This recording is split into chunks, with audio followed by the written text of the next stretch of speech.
There comes a moment when nothing falls apart, no one leaves, no big decision is made, and yet you feel different. You walk into the same room, you follow the same routine, you have the same conversations, but something is missing. A feeling you cannot quite shake, a thought that keeps returning. Something feels different. Maybe you're tired or stressed, maybe you're overthinking, so you keep going, keep showing up, the way you always have. You keep trying to reconnect with what once felt familiar, comfortable, but the feeling remains. Something is missing, and one day you notice something. The place didn't change, the circumstances didn't change, the people didn't change, you did. And realizing that can be very difficult, because from the classroom to adulthood, we are taught to look for problems, to find the cause, the solution. If relationship feels different, we look for conflict.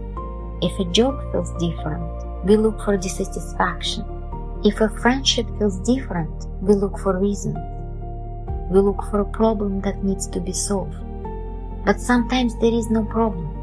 Sometimes it means you have grown. And growth is a strange process, because you often feel the change before you can explain it. The conversations that once felt interesting start feeling repetitive.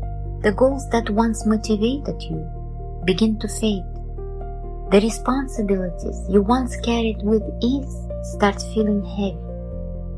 Not because they became worse, not because they are beneath you, because they no longer fit the person you are becoming. And if nothing is wrong, if people are kind, if everything still looks good on paper, why does guilt appear? Why does that feeling keep nagging at you? You start questioning yourself. Maybe I'm being ungrateful. Maybe I'm expecting too much. Maybe I should just learn to appreciate what I have. And appreciation matters, but appreciation cannot replace alignment. You can be grateful for a chapter of your life and still know it is no longer yours. You can value something deeply and still outgrow it. Those two things can be true at the same time.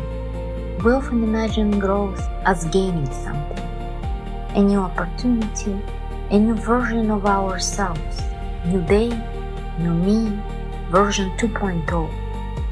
But growth often feels like discomfort, sometimes even pain, growing pains.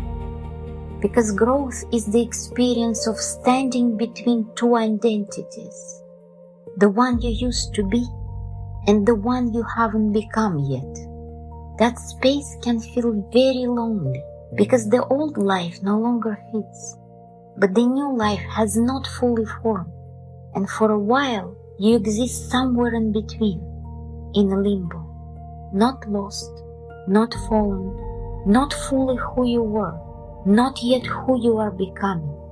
A butterfly does not become a butterfly all at once. It will shed its skin several times. There is a period when it's neither what it was nor what it is becoming. We go through seasons like that too, in small steps, private, sometimes lonely, sometimes confusing but not wrong, because something is changing. You feel the process with your whole heart, while your mind tries to understand what your heart already knows. You already sense the difference. You already know that something has changed within you. The difficult part is giving yourself permission to acknowledge it, without rushing into decisions, without convincing yourself that something must be wrong.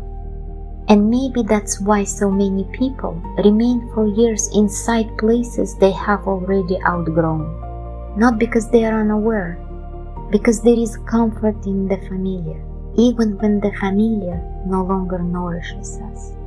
Deep inside, we often know who we have to become, and we know what is expected if we continue being the person we have always been. But stepping forward means entering uncertainty, A new chapter rarely arrives with guarantees and answers. It arrives with questions. And sometimes we stay where we are, not because it still fits, like an old shoe. It no longer creates blisters, but it no longer gives support either. Life has a quiet way of showing us when something has reached its natural limit. Not through force or punishment. No Zeus arrives. Just a feeling that becomes harder and harder to ignore. A feeling that says, there may be more of you waiting to be lived. More of your curiosity. More of your courage. More of the person you have not fully met yet. And eventually, the discomfort of staying becomes greater than uncertainty of growing. And perhaps the most honest thing you can say is, this mattered, this helped me, this shaped me, and I'm thankful for it. No matter what that experience was. But I'm no longer the same person who needed it. That is not rejection. That is not betrayal. That is growth. Your growth, the kind that happens privately before anyone else notices. And perhaps the reason for that discomfort is that you're trying to fit into a shoe size you have already outgrown. Nothing changed. You did. And maybe that is exactly what was supposed to happen.